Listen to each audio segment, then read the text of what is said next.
Before we begin Monday Night Raw review for your Monday, October 28th, 2019, I want to give a special shout out to my brother TM161.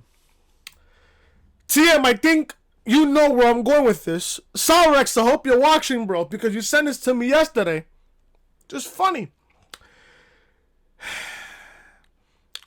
So before the Panthers game against the 49ers yesterday, the players in the huddle for the Carolina Panthers was like, we want the smoke. You want the smoke? Okay. 51-13. You wanted the smoke, TM, and your Carolina Panthers? Guess what? You got the smoke. You got smoked. Literally and figuratively. I just had to begin Monday Night Raw with that. I just had to. But I wanted to get like a little laugh real quick because our Patriots, mine and Salrex's Patriots right now, are 8-0. And we're going to face the Baltimore Ravens next week. I can't wait for that game. Ain't going to be lit. Anyways, enough for football. Enough about football. There you guys go. I wanted to give you guys a little laugh here and there before the beginning of Monday Night Raw review. Now,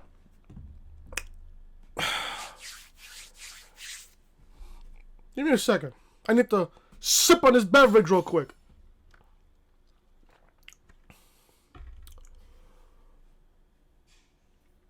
The people in this community, there are some people in this community that sicken me.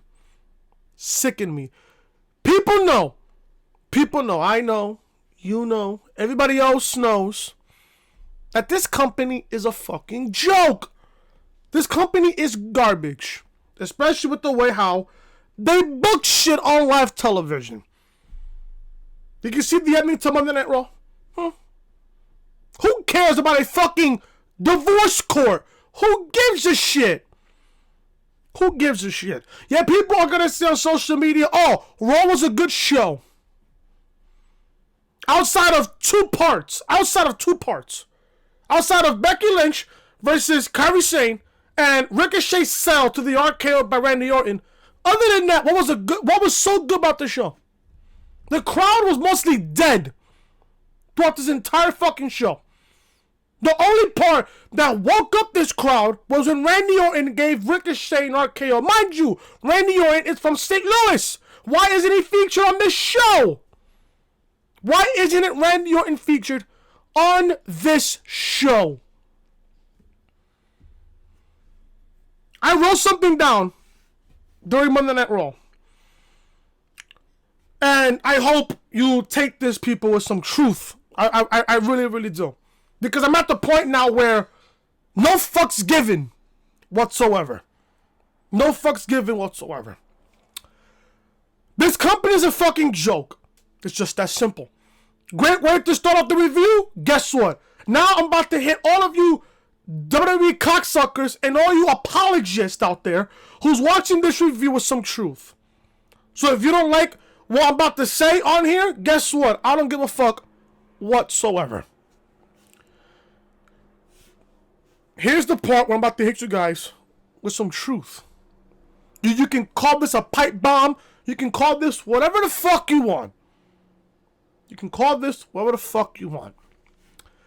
WWE is the place where they waste talent, lock you up for 5-year contracts with a bunch of money thrown around, handed to you, and kill your momentum. So when you don't like it in wrestling entertainment, when you don't see that you're getting pushed or getting TV time or competing for a championship, this company won't release you when you ask for it. So you won't go to All Elite Wrestling where they showcase real talent. I want to ask all you apologists and all you cocksuckers a question. What do you get for defending shows like Monday Night Raw and Friday Night SmackDown on a weekly basis? You know that the shows are garbage. Don't sit there and tell me otherwise. Vince McMahon doesn't pay you for defending the shows. Vince McMahon doesn't care whatsoever. You are not getting a commission from Vince's pocket himself. You're not getting recognized by a superstar on social media. Vince himself only wants one thing and one thing only. The money. It's all about the money. Vince McMahon was once known as a great mind. If it wasn't for Vince versus Stone Cold in the Attitude Era, who knows how long this company would even last. Now, he has killed pro wrestling. The more he has air in his lungs, the more he's breathing on his lungs, the more he kills professional wrestling. This company is at its worst that I've ever seen. And no, I'm not talking about 1995 or 2017 or 2018. The ratings prove it. The creative team shows it every single week on Monday Night Raw and Friday Night SmackDown. Ever since SmackDown moved to Fox, not only the shows have gotten worse, if you've seen the fucking ratings on fucking Friday Night on fucking SmackDown, ever since SmackDown moved to Fox, not only the shows have gotten worse, but I haven't reviewed the show ever since the move to Fox because simply I don't give a shit whatsoever. Just look at the ratings on SmackDown from this past Friday. 888,000 viewers. Don't blame Game 3 of the World Series. AEW averaged more viewers on one fucking show than SmackDown did this past Friday. And Fox paid $1 billion for World Wrestling Entertainment. Yet you can't even draw a million rating on fucking SmackDown Live. Tough. Don't blame Game 3 of the 2019 World Series. Blame creative and blame their laziness for not pushing real stars that they have on the main roster. AEW Dynamite and NXT has our attention. Wednesday nights are great for all real and passionate wrestling fans. No, I'm not talking about you cocksuckers or you fucking apologists that want to have every single excuse about AEW. I'm not talking about that. No, I'm not. Not the casuals who suck the cock of World Wrestling Entertainment every single week on social media. Leave Wednesday nights to the real, passionate, and smart wrestling fans who don't like their intelligence insulted. Do you love to have your intelligence insulted? Stick to Monday Night Raw and Friday Night SmackDown and leave Wednesday nights to the hardcore wrestling fans who loves professional wrestling. If you people defend Monday Night Raw on a weekly fucking basis, you're a fucking clown. You're a joke. People were saying, oh, Raw was a good show. I get that every single week, Chris. Oh, Raw was a good show. If you don't like it, don't watch. I have to cover the show. I have to give my honest opinion about the show. There is a difference between a stupidity and an opinion. There's a big, massive difference there, ladies and gentlemen. There really is. One thing to expect, and we'll talk about SmackDown ratings in just a second. 888,000 viewers. Don't blame Game 3 of the World Series. Don't blame Game 3 of the World Series. Fox knew what the fuck they were doing coming into this fucking deal, paying $1 billion for World Wrestling Entertainment. You expect these people to give you a million rating? A million rating and higher every single week? No. The shows have gotten a whole lot worse. Monday Night Raw tonight, garbage. Outside of two things. Outside of Ricochet's sell of the RKO and Becky Lynch versus Kairi Sane. What was so good about this fucking show? Nothing. Nothing. I hope that everybody fucking appreciate the fact that what I said on my notes here, I hope you guys appreciate it. I'm just speaking fucking facts. And if you cocksuckers and all you fucking apologists don't like it, suck my dick. And take it personal. This company is a fucking joke. We have somebody like Buddy Murphy, who we will talk about in this review. Somebody like Buddy Murphy, who you gave matches against Roman Reigns and Daniel Bryan, and you want to put him in a 24/7 championship situation? You technically buried a guy without even burying him. What was so good about this show? And on top of it, with the fucking ending that we got on the show tonight. Yeah, people are going to say, oh, Chris, if you don't like it, don't watch. You're just a fucking casual. A casual dumb fuck who wants to get fucking recognized because you can't get a real job. Do what I do. Do what I do. Cover the shows every single week. Work at fucking Yankee Stadium. And then, and only then, you can come talk to me. Only then, folks, you can come talk to me. You think people think it's easy to fucking watch the show, critique the show, and then still get shit on at the end of the day? I'm speaking the fucking truth. If you can't handle the truth, blow me. If you cannot handle the truth, blow me. Yeah, people want to say, oh, Chris, you're a fucking JD wannabe. Oh, Chris, you're just a JD fanboy. I've been a fan of JD for a long time. I respect every single thing that he's done. My props and my respect go to JD. I will never, ever critique the guy on whatever the fuck he does. He's grinding out there for his shit. And I can respect that 100%. 100%. At the end of the day, you got other people fucking doing the same thing, fucking critiquing the shows, giving their opinion on the fucking shows, and then we get shitted on. That's why we got AEW. That's why we got NXT. AEW and NXT, they don't cater to the casual dumb fuck wrestling fan. They don't. They don't. And like I said earlier, you want your intelligence insulted? Stick to Raw and stick to Friday Night SmackDown, where they fucking mind fuck you, where they take your money and they insult your intelligence on the fucking process. And guess what? At the end of the day, you're not gonna care. This show sucked.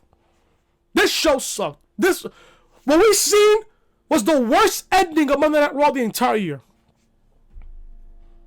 I cannot take this company serious whatsoever. This is why everybody focuses on Wednesday nights every single week. I'm in DJ Storm's group chat and my other group chat that I'm in. They're both fucking loving the fact that we got Wednesday nights to ourselves. Yeah, I watch AEW. Yeah, I watch NXT. Just because I don't cover the show that doesn't mean I'm not watching. AEW is starting to improve. NXT, it's the same thing. Especially with this whole Finn Balor situation that's about to go on. That fucking NXT. Plus with fucking Inner Circle and fucking AEW. I love Inner Circle. I love Jericho. Jericho is one of my favorites of all time. One of my all-time favorites. There goes my fucking rant there. There goes my rant. If you agree with every single thing I said, hit that like button and also leave a comment down below if I was speaking facts or not. Like, tell me, am I speaking facts?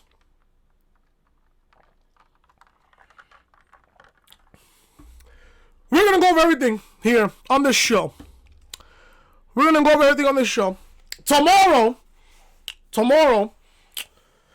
I'm going to give you guys a Crown Jewel preview and predictions tomorrow on the podcast. Tomorrow, I will give you guys a podcast on Crown Jewel preview and predictions as we go over the entire card for Crown Jewel. Now, am I going to watch Crown Jewel? No. Fuck Crown Jewel. I'm not watching the show. But like I said, I'll give you guys my preview and predictions on the show. Obviously, this is fucking predictable. This is going to be the most predictable card of the entire year. We're going to go over everything Crown Jewel tomorrow on the podcast. Also, we'll go over everything on this shit, boring, lame edition of Monday Night Raw right here on the Reality Podcast. If you guys don't know who I am, I'm your boy Chris. Thank you guys so much for tuning back into the channel on this Monday, October 28th, 2019. Thank you guys so much for tuning back into the channel. If you guys enjoyed my rant that I did earlier, the whole fucking notes that I had earlier, if you guys enjoyed it, hit that like button. If you guys thought that Raw was completely fucking garbage tonight, hit that like button also. Leave a comment down below what you guys thought about that Raw tonight. Also, I want to welcome all my new subscribers. We just passed over 160 subs right here on the channel, so I want to give a shout out to every single one of you guys who subscribed to the channel and recently new subs right here on the channel. I appreciate every single one of you. Also, if you guys are new to the channel, be sure to also show your support by hitting that subscribe button down below and turn on those bells, guys, for notifications as we are on the road to 200 subscribers right here on the channel. Check out NXT review from this past week. Finn Balor's heel turn shocks the world. I apologize there. Shocks the world. Listen, NXT, man, NXT starting to get my attention every single week, and I'm starting to love NXT. Not that I don't mind the second hour of NXT. Not that I don't mind it now, but they want to push a bunch of talent, which I don't really mind also. But link to NXT review will be in the annotation above that you see in the upper right-hand corner of your screen. Also, guys, this is the official home of the Reality Podcast, so make sure you are following your boy Chris on social media. Twitter, Chris from Loring, and Snapchat, Chris was hating. And like I said, folks, if you guys are enjoying the content, be sure to show your support by hitting that subscribe button down below and turn on the bell, guys, for notifications. Let's begin Monday Night Raw review tonight from the Enterprise Center in St. Louis, Missouri. Monday Night Raw kicked off with Paige. Not that I don't mind seeing Paige back. I don't really mind that whatsoever. I don't. I miss Paige. The final Raw before Crown Jewel in Saudi Arabia is live from St. Louis. We kick things off with Paige. Paige makes her way down onto the stage and gets a big pop. Big pop. Paige welcomes us to Monday Night Raw, and she says, as of us now, she's been advertising a special tag team. She's very proud of their success. So without further ado, she welcomes the Raw Tag Team, the Raw Women's Tag Team Champions. Well, I don't know why I said Raw Women's Tag Team titles. The Women's Tag Team Champions, the Kabuki Warriors. So Paige, Asuka, and Kairi Sane make it out to the ring. Paige says 6 months ago, she introduced these two to the tag team scene. She took Kairi Sane, a world-traveled star who won the first ever Mae Young Classic. Then she took Asuka, the winner of the first ever all-women's Royal Rumble match, and put them together. Paige says it was a risk, but she's so proud that they stand here today as champions. Asuka pulls the microphone from Paige and speaks in Japanese. Whatever she says sounded good. Whatever Asuka said sounded good. Paige looks angry and snatches the mic back. Kairi then takes it and cackles something in Japanese. Paige slaps the microphone from her hand and stares at her, but then Asuka pulls her around and spits the green mist in her face. The fans boo as officials come in and help Paige out of the ring. They're giving her some water at ringside when Asuka comes out and stares at her. So all of a sudden, the man, Becky Lynch, comes out for her match with Kairi and wastes no time storming the ring.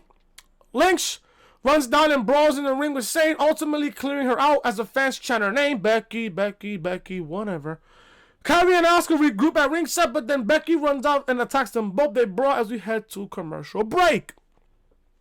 Now, I love the fact how tonight gave us the indication that Asuka and Kairi Sane are heels. I love that. I don't mind that. Everybody loves Paige. Asuka attacked Paige with the green mist. And at the same time, I can appreciate Asuka using the green mist because it was simply in Japanese wrestling. I remember when Tajiri, you guys remember Tajiri, right? From back in the day. Tajiri used to use the green mist, but he was a babyface. People loved him. He was a babyface, then he turned heel. He was still using green mist. He was Japanese. Now I don't mind Asuka using it. It's this generation's version of Tajiri, a female version of Tajiri, which is Asuka. I don't mind it. Now I don't mind Asuka and Kairi Sane being heels. I think it's a good thing. Now that's something I can clearly get behind, low key. Especially when Asuka attacked Paige with the fucking green mist. Everybody loves Paige. So, why not get more heel heat by attacking somebody who the fans generally love? Which is Paige. I don't mind that whatsoever. That's something I can appreciate, though. That is something I can really much appreciate. So, we get Becky Lynch versus Kairi Sane. The match is good. I'm not gonna lie to you. The match is good. The match is fine. Not gonna lie to you. I can see Becky Lynch and Kairi Sane competing for the Raw Women's title, but I heard I read a report last night that Becky is gonna feud with Kairi Sane and Asuka over the Raw Women's Championship. That's something I can get behind. I don't really mind it, cause after seeing Becky and Kairi Sane, I want to see more. I want to see more of those two. I want to see Kairi Sane do more against Becky. I really do. And on top of that, you have Becky and Asuka could possibly feud. There's a history there between Asuka and Becky. There's a history going back into the Royal Rumble. Going back into the Rumble of this year. Which was the best, so far the best women's match in the entire year, in my opinion. One of the best women's matches all year. All year. Between Becky and Asuka back in January at the Royal Rumble. But that's something I can get behind. This match was good. But you had Kairi. I think she pinned Becky last week. If I'm not mistaken. I think she pinned Becky last week, or was it Charlotte? I have no idea. I wasn't really paying attention. I have no idea. But Kyrie got the victory. Kyrie and Asuka got the victory over Becky and Charlotte last week. Now this week you got Becky beating Kyrie. Clean? Clean? I don't know. Listen, the one thing I don't like is the 50-50 booking. That's the one thing I don't like. Is the 50-50 booking. Honestly, like this company, man, I have no idea. But I'm not gonna lie to you, this match was good. This was honestly, in my opinion, the best match tonight. Best match tonight, in my honest opinion. But Becky wins here. Becky makes Kyrie tap out with the disarmer for the victory. Good, I guess. But the match is good. I'm not gonna lie to you, the match is good. So Becky wins. Now, when do we get Becky versus Asuka? We'll probably get that down the road. If anything. So Becky picks up an impressive victory over Kyrie Sane. The match went over about 10 to 12 minutes. It was good for what it was. Becky Lynch wins over Kyrie Sane. And now Kyrie Sane and Asuka go to NXT on Wednesday as they defend the women's tag team titles against the Dakota Kai and Tegan Knox. Which should be a great match. Should be a fantastic match. And if anything, if I'm Triple H, I'm putting that women's tag team match, that women's tag team title match on Wednesday for NXT in the main event. To really push it towards AEW saying, yeah, we're having the women main event NXT. Because we're focused on women's wrestling. And you know Triple H NXT, smart businessman. So there you go. We take a look back at last week when Rusev stormed the restaurant with Lashley and Lana and attacked the former wife, I guess. I have no idea. Tonight, Rusev and his estranged wife will be on divorce court with the king. Now, coming into this, I'm thinking to myself, if they put this shit as the main event of Monday Night Raw, I'm going to fuck off. And guess what? It went last. The divorce court went last. Wow. This company is a fucking joke. Back for commercial break, Charlie Caruso, Bay, talks to R-Truth in the ring. She says she's facing Buddy Murphy, and Truth cuts her off saying he's not his buddy. Caruso corrects him before mentioning that last week Sunil Singh took Truth's 24/7 championship with the help of his brother. Truth gets excited and says he knew there was two of them. He says he needs a second set of eyes, which is why he went and got himself a pair of glasses. He puts on his new glasses and says he can now win his 48-7, 11, 27-7 European Television Championship. Buddy Murphy interrupts, and Buddy Murphy says that Truth needs to focus more on him, Australia's finest, instead of getting his title back. So we got a quick match between Buddy Murphy and R-Truth. This was a complete waste of everybody's time. This was a complete waste. Truth waits for Murphy, then looks for the eye title kick, but Murphy dodges it and delivers some kicks of his own. Truth floors Murphy with a kick and scores a 2 count. Just as Singh brothers come running down with the 24/7 championship. The brothers run around the ring, chased by jobbers. Our Truth joins them. All men run around the ring for a good 8 seconds, according to the fucking referee's count. Then Truth slides back in and Murphy clocks him with a knee to the face and gets the victory over our Truth. So let me get this straight. Let me get this straight here. You got Buddy Murphy. A future star in this business. A future star. You have him in this storyline with Roman Reigns and Daniel Bryan in back-to-back weeks. He lost to Roman and he beat Daniel Bryan. Good shit. Everyone was thinking, oh, Buddy Murphy's finally getting rubbed on television. Oh, he went in the ring against Roman Reigns. He picked up a victory over a former WWE champion. We all thought that Buddy Murphy was going to get a fucking push. Guess what? We go from that to putting him in his 24/7, 48/7, 11 Slurpee but fucking gyro shit championship. Are you fucking serious? Are you serious? This is how you want to treat your future talent. This company is a fucking joke. A joke. A joke. Abolish the 24/7 championship immediately. Immediately. I don't know why Fox did not tell Vince to kill the 24/7 championship. Don't know why. This is so fucking stupid. It's not even funny. Stupid. Absolutely stupid. Buddy Murphy wins. This is a joke. Please kill the 24/7 championship. Yeah, people are going to say, oh, Chris, it was just there for fucking entertainment, bro. Oh, Chris, just take it for what it is, bro.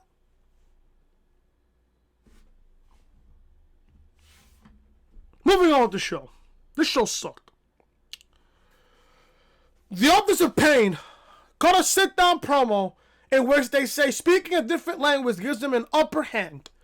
That they specialize in warfare and that they have to upload their legacy. Can we get them in the ring, please? Raw needs tag teams. Put them in the ring. They sound good. They look good. But can we put them in the ring, please? Please and thank you. Please and thank you. Can you just give me a feud between AOP and the Viking Raiders for the Raw Tag Team titles? Take my money. Take my money. The Street Profits make the way to the ring. They torn through the crowd to the ring. Before they talk, the fans chant, we want the smoke. And at this point, I'm thinking to myself, no, Montez Ford, I don't want the smoke. I want this show to end already.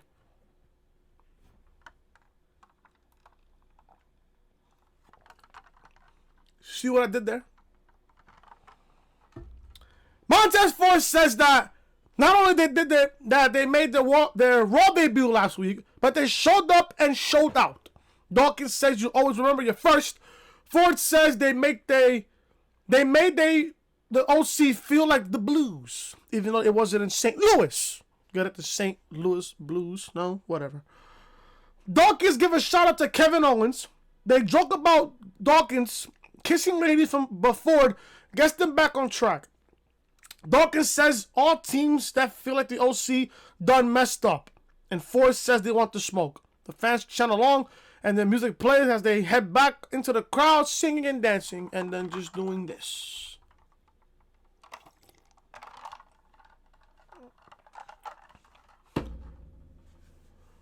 I just don't care. I just really don't care. Listen, I love the Street Profits in NXT, not in the main roster. I don't care. I don't care. I don't care. And honestly, you can't blame Montez Ford and Joe Dawkins. You can't blame them. You gotta blame Vince. You gotta blame creative. In other words, you gotta blame Paul Heyman. In other words, you gotta blame Paul Heyman.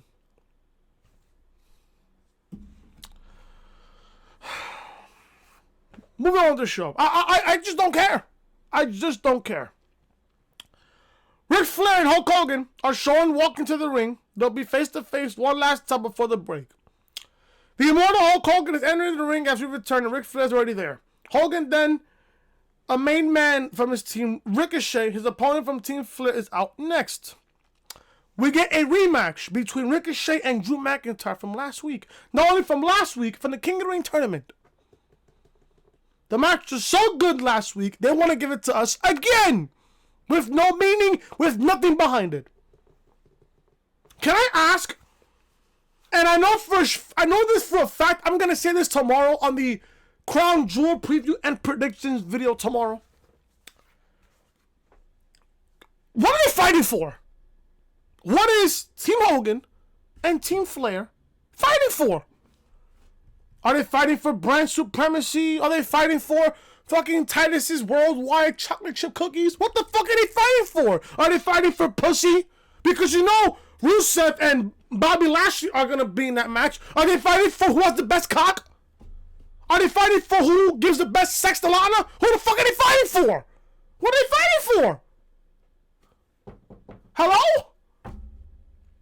I know everyone else is asking this, but I'm asking myself, what the fuck are they fighting for?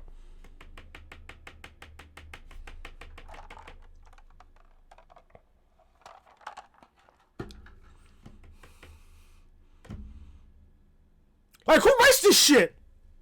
Like, as fucking Wesley says, who writes this shit?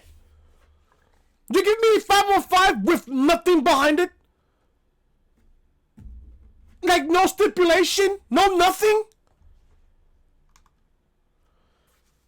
I just have no idea, bro. This match was good also. Ricochet and Drew McIntyre. Listen, I'm not gonna get tired of those two men, but at the same time, in back-to-back weeks, though, come on, seriously. But that's not what really caught my attention. What caught my attention was how Ricochet sold this RKO by Randy Orton. My God, the way Ricochet landed, I thought he fucking broke his neck. My God, was that a brutal fucking sell. Jesus Christ. The match is good, don't get me wrong. The match is good. The match is good, don't get me wrong. The match is high for what it was. Just that A, how many times we've seen this already, and B, what really made this match good for me was the fact that Ricochet can sell an RKO. Now, am I going to watch Crown Jewel? No. Am I going to watch this match at fucking Crown Jewel? No. I'm not covering Crown Jewel. I'm just not. There's nothing that can change my goddamn motherfucking mind. I'm not covering Crown Jewel. I'm not covering Crown Jewel. Tomorrow, you guys will get Crown Jewel preview and predictions. Wednesday, you guys will get probably NXT. Thursday, you guys will get AEW. Friday, SmackDown. I haven't been fucking uploading fucking AEW and SmackDown because my fucking OBS fucking up. I'm lucky that my fucking OBS right now is working. So if it keeps up this way, you guys will probably get AEW on Thursday and then SmackDown on Friday. Then the podcast Saturday and Sunday. That's the reason why I have not been uploading for you guys lately, because my OBS fucks up. So there you go. Ricochet selling the RKO. My God. My fucking God. Just give me a match between Ricochet and Randy Orton. I mean, they're on the same roster. You're on the same roster, right? So give me a match. Or and Ricochet. Can you imagine how much of a good match that would be? Huh? I think it'll be really good. I think it'll be really, really good. Ricochet wins by DQ. McIntyre lifts Ricochet and sets him up on the top rope. Drew gets punches and knocked down into the tree of woe. But then he sits up and tosses Ricochet by the head. Drew looks for the Claymore kick but gets caught with a flying kick from Ricochet. The one and only heads to the top rope, looks for a 450 but nobody's home. Ricochet is then caught with an RKO out of nowhere. And my God, the selling point of the RKO by Ricochet, probably one of the greatest sells I've ever seen. Probably one of the greatest sells to an RKO I've ever seen. So Ricochet wins by DQ. Orton is fired up and he stands with Drew as part of the Team Flair. Orton poses on the ropes as Flair teases Hogan from the ring. McIntyre tosses Ricochet out of the ring and shouts, "You are screwed," at Hogan and Jimmy Hart. The crowd was dead. I will say this though, the crowd was dead for this match until Randy Orton and the RKO out of nowhere. Honestly. Best part of the show for me. In my opinion, best part of this show. In 3 hours. In 3 hours. Still to come, we get the Falls Count Anywhere matchup between Seth Rollins and Eric Rowan, plus the King's Court with Lana and Rusev. We see the OC backstage with Humberto Carrillo, and Styles asks him his name. Styles says he's the guy who tore it up with Seth Rollins last week. AJ says it's not that long ago that he was a rookie, but now he's one of the most well-liked veterans in the WWE. He says he thinks it's cool that Humberto makes his debut against Rollins last week, but if he wanted to prove himself against a champion, then he picked the wrong one. So if he wants to prove himself, he can do so tonight. The trio too sweet and walks off. I'm not gonna lie to you. I was kind of excited between AJ Styles and Humberto Carrillo. I was kind of excited. Not that much. Kind of. Because the way the show's going. We get the Viking Raiders. One-on-one with Rizzo and Bryant.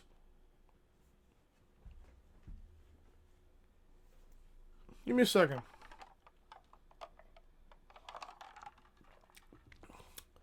So you're in St. Louis. You're in St. Louis, home of the St. Louis Cardinals. I can see why they put the Viking Raiders in a tag team match against Chicago Cubs' own Rizzo and Bryant. Because the Cubs and the Cardinals are a rival. Just like how the Yankees and the Red Sox are a rival, the Cubs and the Cardinals are rivals. And by the way, if you guys are baseball fans, you guys know how Boston and New York, the Red Sox and Yankees played in London. Next year in 2020, the Cubs and the Cardinals will play in London next year. So there you go. Fun fact. Fun fact. I can see why they put Rizzo and Bryant, quote unquote, against the Viking Raiders, because they're in St. Louis and Rizzo and Bryant are part of the Chicago Cubs. You put the Viking Raiders in a tag team match against two enhancement talent from the Chicago Cubs. You put the Viking Raiders in a ring against Rizzo and Bryant from the World Series champion Chicago Cubs. If you guys know where I got that from, let me know in the comment section. If you guys know where I got that from. Hint, cartoon show. Hint. Hint, hint. World Series champion Chicago Cubs. There you go. Quick. This match was quick. I went to go to the bathroom, took a piss. By the time I came back, ding, ding, ding. You're putting the Viking Raiders, the Raw Tag Team Champions, against fucking enhancement talent on this show? Are you serious? You're putting the Viking Raiders, the Raw Tag Team Champions, against enhancement talent on Monday Night Raw? You could have given them any other tag team except for two fucking bums on this fucking show.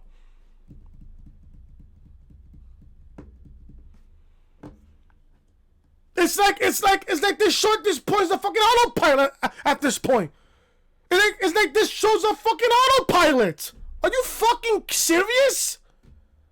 This show was a fucking autopilot the entire fucking way. My God. The Viking Raiders win. Do you care? You care at this point? We see Lashley and Lana sitting backstage, both looking worried. They'll be on the King's Court later on tonight. Who cares? Who fucking cares? Andrade and Zelina Vega make it to the ring. Sin Cara is interviewed backstage and says he aims to counteract Andrade and Zelina by evening the odds. A woman wearing a mask then pops up beside Sin Cara and speaks in Spanish. They make the way down to the ring. We get Andrade with Zelina Vega in his corner, going up against Sin Cara with Catalina in his corner. This is, at this point, rematch city. At this point, from what TM said, rematch city in St. Louis. You guys do know that this was the same building that Hell in a Cell made their debut in. Just another fun fact. Another fun fact. Also, Kane's debut, if you guys don't know about that either. Andrade wins. This is the same match you saw last week. This is the exact same match you saw last week. Again, Andrade needs Zelina to win another match. Said the same thing last week. I say it again this week. Why are you a heel? I understand it's a heel tactic. I understand it. It's a heel tactic. But every fucking time, this is the same shit we saw last week. Move for move, word for word.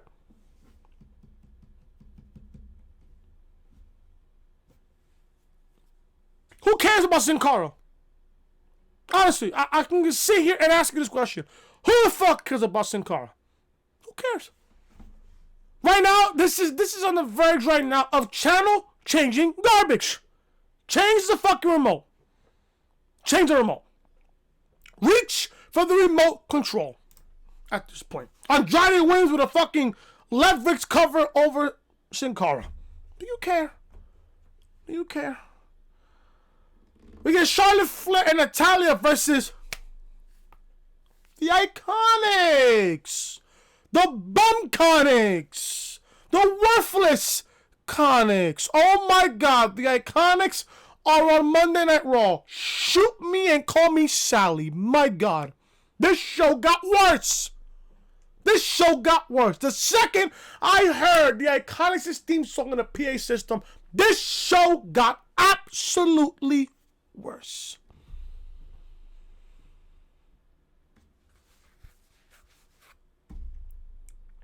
I didn't watch this match, nor did I care. I was fucking playing Mario Kart on my fucking phone. Charlotte and Natalya wins here. I don't care. I don't give a shit. I really don't give a shit, honestly. I really don't.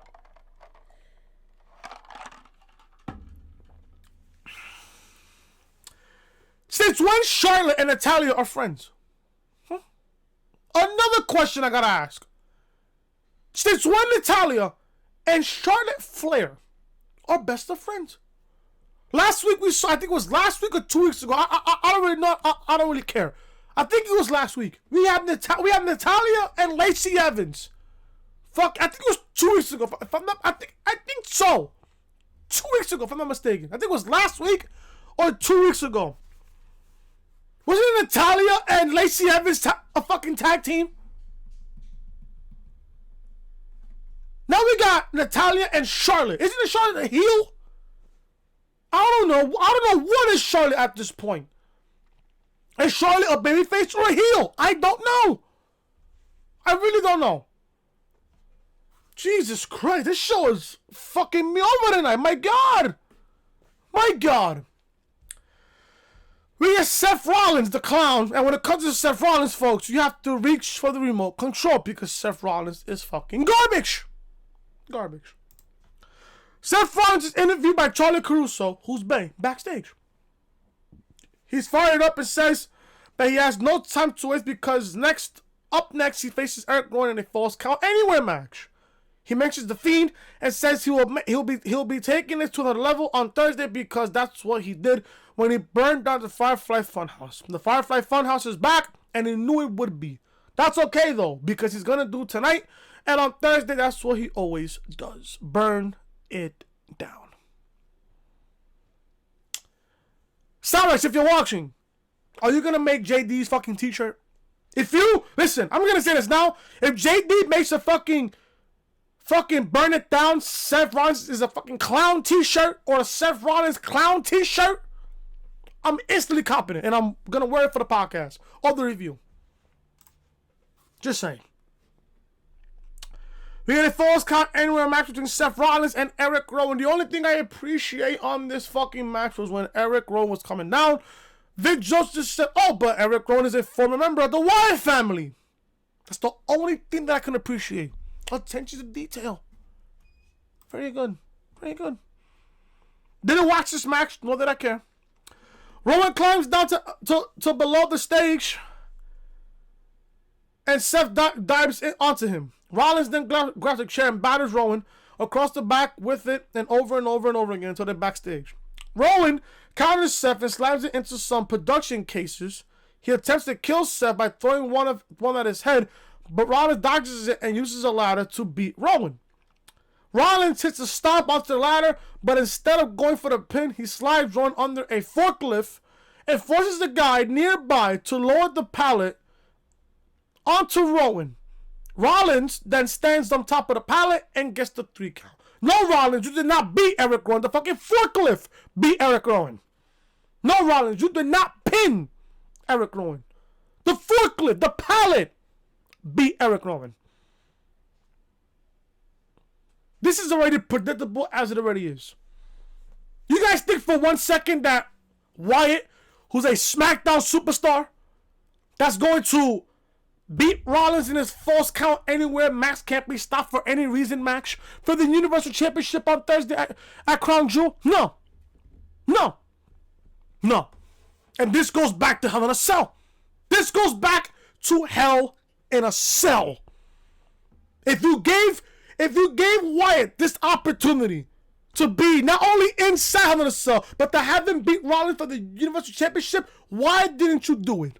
I heard a couple of weeks back after Hell in a Cell, I heard that Vince wasn't going to give Wyatt the title. So why put him in this match to begin with? I can ask the same thing here. You're putting Rollins in a Universal Championship match, in a Falls Count Anywhere match. Match can't be stopped for any type of reason. Wyatt is on SmackDown. Rollins is on Raw. So you mean to tell me that Rollins is going to beat Wyatt at Crown Jewel for the Universal Championship? Buried. Wyatt is already buried. Wyatt is going to get buried into the fucking sands of Saudi Arabia at Crown Jewel. If you people think that Wyatt is going to win the title at Crown Jewel, you're a fucking idiot. You're an idiot. Just stupid. Rollins is going to retain the title at Crown Jewel. It's that simple.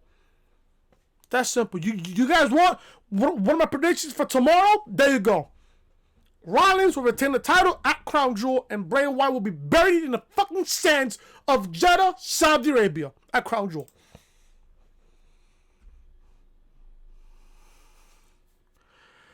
Rollins makes his way down to the stage and in the arena to pose on the announce table with his title.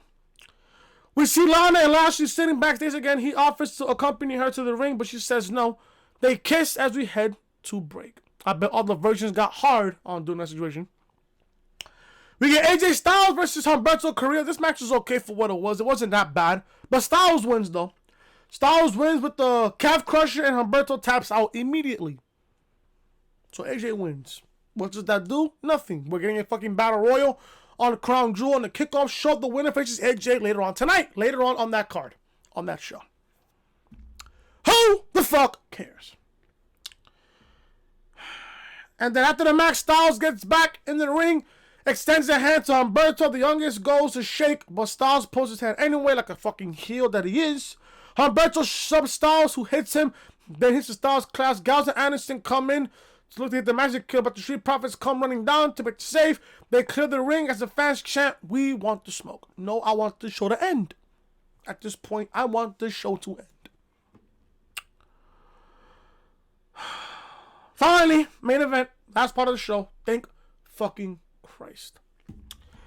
If you guys have lasted this far in the review, hit that thumbs up. Also, leave a comment down below. What was the worst part of Monday Night Raw, and also the best part of Monday Night Raw?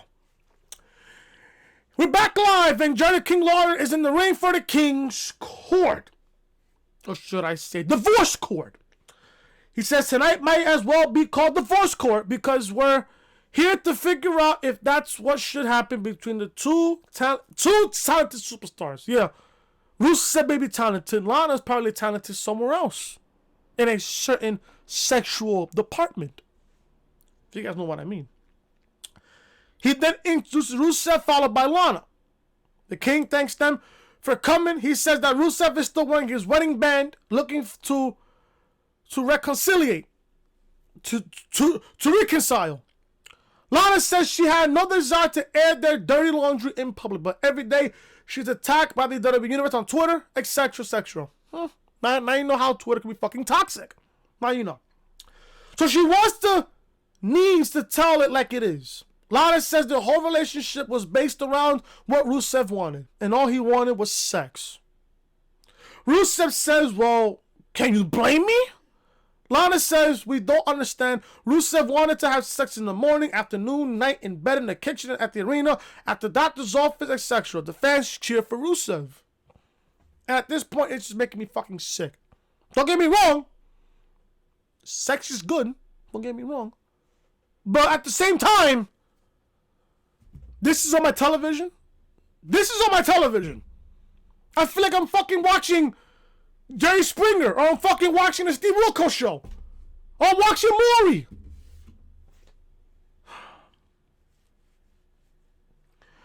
Lana says it was never about love, though. All Rusev wanted was to have a child.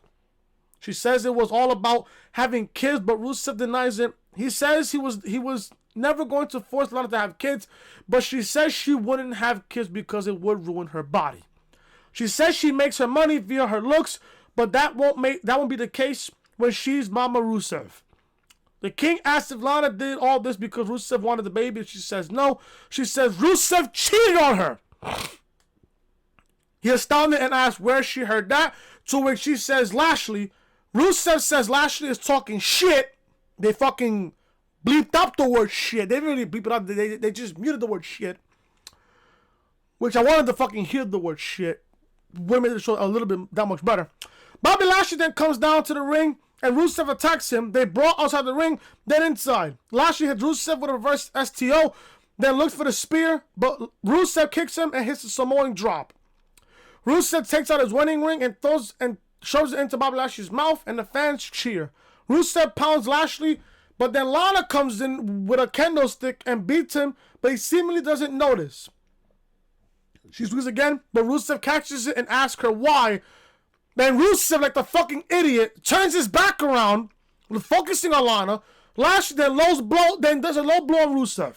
Then kicks him in the groins again, on the genitals again. Lashley beats on Rusev and then makes out Lana while they stand over him. And from there, the show goes off the air.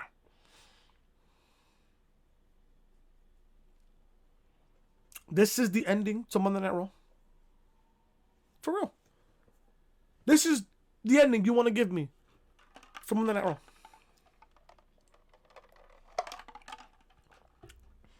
I want to see people defend this shit.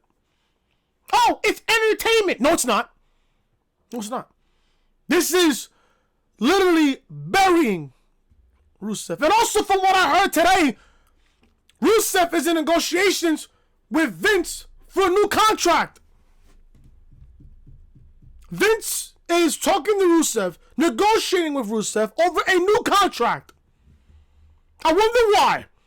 So Rusev doesn't go to AEW. Rusev, if you're even thinking about negotiating, please don't. Wait till your contract is done. Wait for it to expire so you go to AEW. If I'm Rusev in a situation, I would not even negotiate nothing with this company.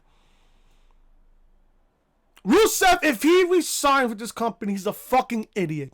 He's the biggest fucking idiot next to Mike Kanellis. Mind you, Mike Kanellis signed a new 5-year deal with World Entertainment. Look what happened a few weeks later. He's asking for his release. He's asking for his release. Don't be surprised that Rusev is the next thing over. Oh, Rusev has a new contract. He doesn't like the fuck what he's doing in the fucking company. Guess what? He wants his release. And guess what? Vince is not going to give you no fucking releases. You wanna know why? Because Vince fears if you leave, you go to AEW. At this point, Vince doesn't even know how to fucking treat his fucking talent the way they want to be treated. Vince is just locking up talent after talent after talent after talent after talent so they don't go to AEW. So they don't go to the competition. Because Vince knows they go to AEW, they'll be more over in one night than the whole entire stick in the main roster. Am I right or am I right? Just let me know. Just let me know. Let me know. This show is a complete waste of everybody's time. A complete waste. And if you thought that this show was good, there's no saving your butt at this point in time. There's no saving you at all. No saving you at all. None. None. None. This show sucked. This show was completely fucking garbage from the second between, outside of two things. Outside of Becky versus Kyrie and Orton's RKO on Ricochet and the way Ricochet sold that RKO, this show completely sucked. This show sucked. My rating, I'm going to give this a 2 out of 10. 2 out of 10. I'm going to fuck up out here because I'm going to go and play Fortnite for the rest of the night. So there you guys go. And maybe a little bit of Call of Duty. So there you guys go. I'm getting out of here, guys. Thank you guys so much for watching this video. If you guys enjoyed my review, hit that thumbs up. Leave a comment down below what you guys thought on Monday Night Raw tonight. Also, if you guys are new to the channel, be sure to show your support by hitting that subscribe button down below and turn on those guys for notifications. Check out NXT Review live on the channel. Now, link to this video will be in the annotation above that you see in the upper hand corner of the screen. Also, guys, by the way, I want to give a special shout out to Cyrex. If you guys need any thumbnails, logos, banners, YouTube revamps, all that good stuff, hit up Cyrex. His Twitter will be down below in the description, man. Hit up Cyrex, man. Tell him that your boy Chris and the Reality Podcast sent you to him on social media. His Twitter is SRXGFX on Twitter. Also, if you guys want to follow me on Twitter, my Twitter is Chris from Long and Snapchat, Chris Most Hated. And like I said, folks, if you guys are enjoying the content, be sure to show your support by hitting that subscribe button down below and turn on the bells, guys, for notifications. I will see you guys tomorrow for my Crown Jewel preview and prediction. You guys are not going to want to miss tomorrow's podcast as well. We're going to go over some news, some rumors, and also Crown Jewel preview and predictions for this Thursday night's show. Or should I say Thursday afternoon show, because Thursday will be show at 1 p.m. Pacific time, West Coast time, 10 a.m. So there you guys go. I am Chris, guys. Leave a like, comment, subscribe, share the video, all over social media. I will see you guys tomorrow for the Crown Jewel preview and predictions and the return of the Reality Podcast. So then, I'm Chris. Talk to you guys later.